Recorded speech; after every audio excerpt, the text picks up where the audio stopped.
Y en este segmento del último café vamos a hablar un poco de economía y política y vamos a hablar un poco de las elecciones que se vienen, las de medio término, para al menos las PASO aquí, dentro de muy pocos días, el 12 de septiembre. Claro, ¿y cómo llega la economía a estas elecciones, no? En el marco de la pandemia, de una crisis que venía de hace tiempo, de distintas medidas económicas, de mucha pérdida de empleo, de dinero, de poder adquisitivo en esta pandemia.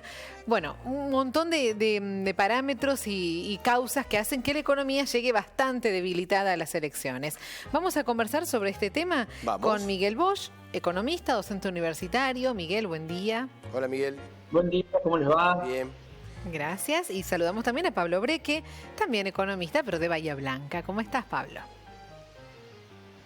No lo escuchamos. Espérate que no te escuchamos. Ahí, fíjate, Pablo, si a lo mejor tenés muteado el micro. Ya vamos a...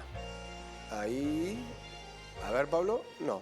Bueno, vamos a comenzar con Miguel, mientras chequeamos allí la conexión del audio de Pablo.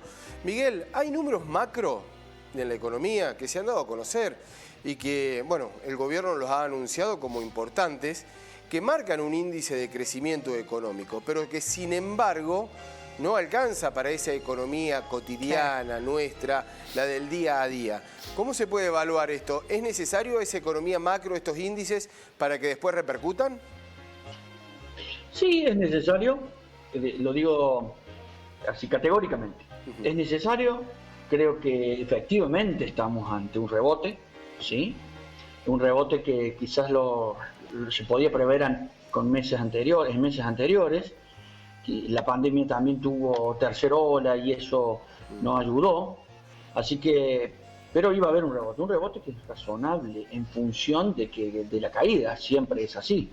Es más fácil, los mecanismos, entre comillas, automáticos de una economía es cuando vos tenés una capacidad ociosa, no tenés que construir la fábrica, claro. La expansión, digamos, de la producción es mucho más acelerada, ¿sí? Entonces eso sí, creo yo, que se está viendo. Yo creo que se está empezando a sentir en distintos segmentos. Por supuesto, muy dispar, pero muy dispar.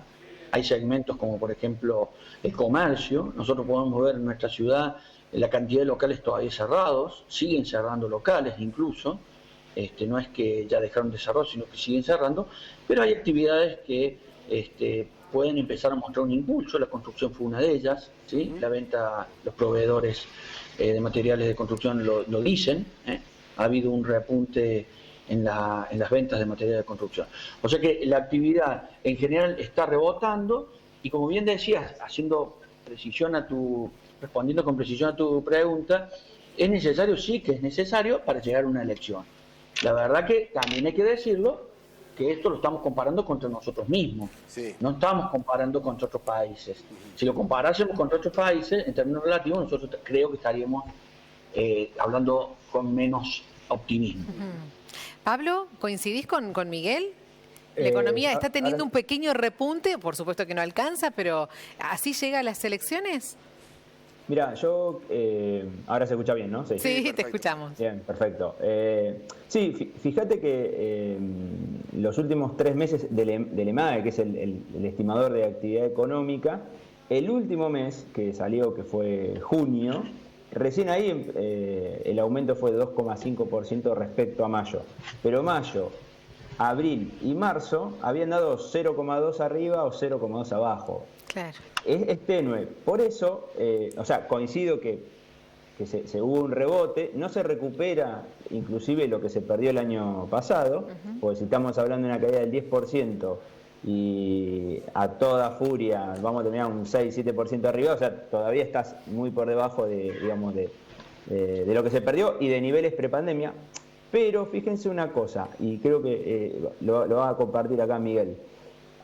Se trata de previas elecciones inyectar consumo como para que haya una actividad comercial bastante más alta, pero fíjate qué paradoja, solo el 30% de las personas que están bancarizadas tienen tarjeta de crédito. Con lo cual el rebote solo lo vas a ver en las personas que pueden acceder a créditos a 12, 24, 30 cuotas. Y otro dato que es significativo, que me parece que el gobierno es donde quiere hacer hincapié. Hubo 2 millones de personas que dejaron de ser clase media, media baja y pasaron a ser clase baja. Mira. Lo cual, eso es un informe de Guillermo Olivetti, muy interesante, que se los recomiendo, lo cual implica un esfuerzo doble, porque esas personas, esas 2 millones de personas, que evidentemente va a costar que te den el voto, por así decirlo. Bueno, vamos a ver cómo resuelven, porque eso tiene que ser una medida de muy cortísimo plazo, ¿no? Además de pensar el largo, que con Miguel decimos siempre, pensar el largo plazo, pero hay personas que necesitan recuperar lo que se perdió en este año y medio, que te pasó, digamos, directamente a otra categoría, por así decirlo, ¿no? Entonces, coincido con Miguel en parte de que hay un rebotín, digamos, pero hay una situación bastante de tensión con digamos, muchas personas que cambiaron de categoría, y los esfuerzos que hace, por ejemplo, para aumentar el consumo, creo que es para una parte que realmente puede aprovechar cuotas, digamos, a largo plazo, y no sé para el que, por ejemplo, no está bancarizado o no tiene acceso a tarjetas de crédito. Yo coincido con ese diagnóstico. Ahora, mucho se especuló, más allá de la cuestión sanitaria, cuando se suspendieron las elecciones, que se suspendieron en un término que después quedaron, bueno, demarcadas para el 12 de septiembre, que se van a llevar a cabo adelante las PASO. Pero mucho se especuló con que el gobierno iba a tener ese tiempo para mejorar la situación, entre ellas la situación económica.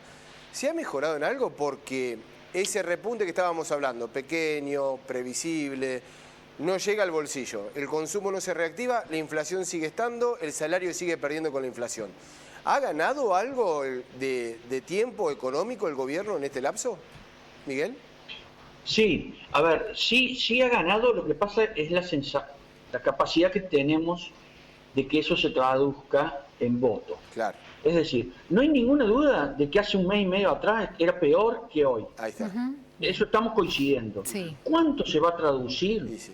No lo sé. Y creo, y acá viene un tema que no es menor, la dimensión política que agarró las últimas semanas, por ejemplo, el famoso tema de la foto y el video, le está arrastrando cualquier mejora, eso seguro. Entonces vamos a decir, no, pero no impactó.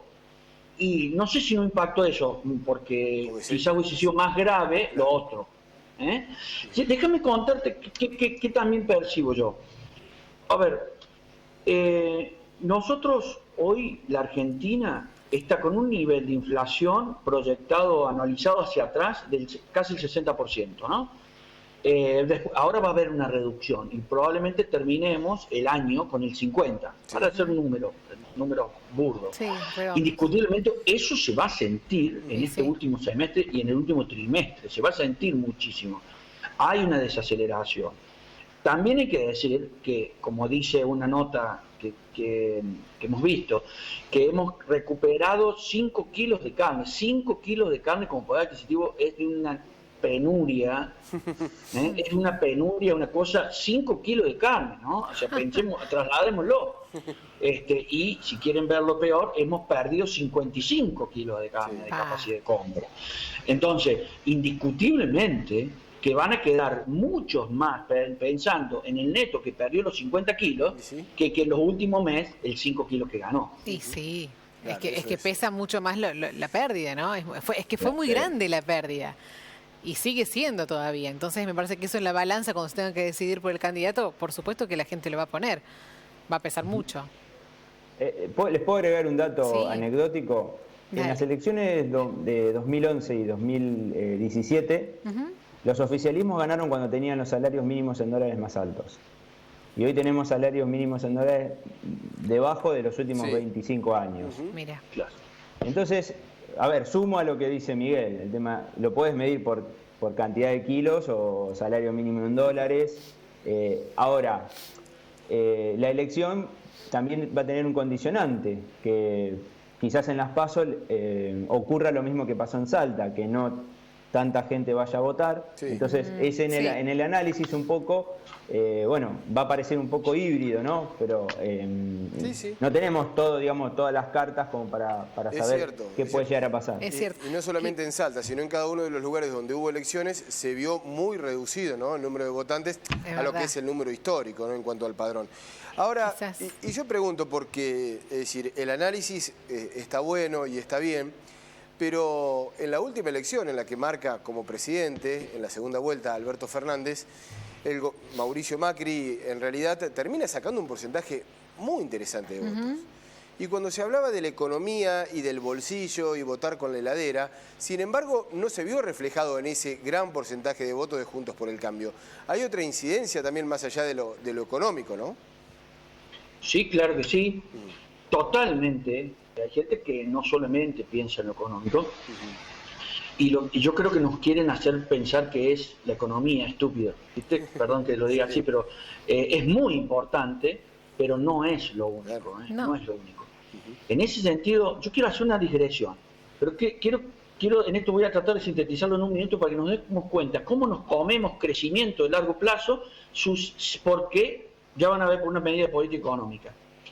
Me pasó en la semana, a mí, tarjeta naranja, perdón que lo mencione, no me cobró el día 10. Yo resulta que mi tarjeta de débito del Banco Nación, donde cobro el sueldo universitario, la tenía bloqueada. Tuve que ir a hacer el retiro. El Banco Nación me dio, lo voy a decir, 55.000 pesos en billete de 100. El Banco Nación, no me lo dio cualquiera, el Banco Nación. 55.000 pesos en billete de 100. Billete de 100. Yo me tuve que ir a tarjeta naranja a pagar, ¿sí? La tarjeta. La fui, me pagué y yo perdí casi enfrente del cajero, yo introduciendo esos billetes, más o menos 20 minutos. Atrás mío había 30 personas más. Contemos, se perdieron 10 horas productivas de la Argentina. 10 horas productivas de la Argentina. ¿Saben por qué? Porque no quieren destruir los billetes que tenemos de más de 100 y hacer billetes de 1000. ¿Pero ¿Por qué? no? Porque no ¿Por qué? quieren... ¿Es un signo, una muestra? Sí, porque es una muestra, el billete grande, de que hay inflación. Claro. Ah, mirá. ¿Por qué se demoró tanto? Lo hizo el macrismo, no lo hizo el kirchnerismo. Macrismo fue el que trajo los billetes 500 y 1000. Sí. De hecho, iba a haber un billete de 5.000 y se frenó. Sí. Se frenó. ¿Por qué no lo hizo? Porque era una señal clara de que hay inflación y no lo queríamos negar. Por eso decís Entonces, que se frena la emisión de billetes grandes. Así es. Y mirá. por eso no se emiten los de 5.000. Claro. No, de hecho, se frena el de 5.000, dicen que era por una cuestión. No, es porque no quieren mostrar el billete de 5.000. Es dejar en después- evidencia la inflación. Qué bárbaro, Exacto. eso no lo habíamos Claro. no había pensado. Pero yo nunca. lo que quiero poner hincapié, la Argentina perdió más de 35 PBI, más de 35 PBI. Imagínense que no seríamos pobres, no tendríamos el 50% de pobreza. ¿Y cómo la pierde? Sutilmente, mes a mes, año a año, en la cola de un tipo que está perdiendo minutos. ¿Por qué? Por una medida de política económica totalmente arbitraria. Ese tipo de cosas nos hace pobres. Perdón que lo diga, nos hace pobres. Respecto a otros países que no están como nosotros. Pablo, Pablo, Miguel, como siempre, sí. Muchísimas gracias por formar parte de este segmento que lo venimos siguiendo, lo vamos a seguir a lo largo de todo el año y siempre es muy lindo tenerlos por aquí. Un placer para mí hacer la columna con Miguel. Ya, Qué bueno. insisto, tenemos que volver a hacer gira. Esto Cuando se permita. Está bueno eso. Cuando se permita. Muchas gracias. Un fuerte abrazo. a los Muchas dos. gracias. Pablo. Abrazo. Igualmente. Hasta luego.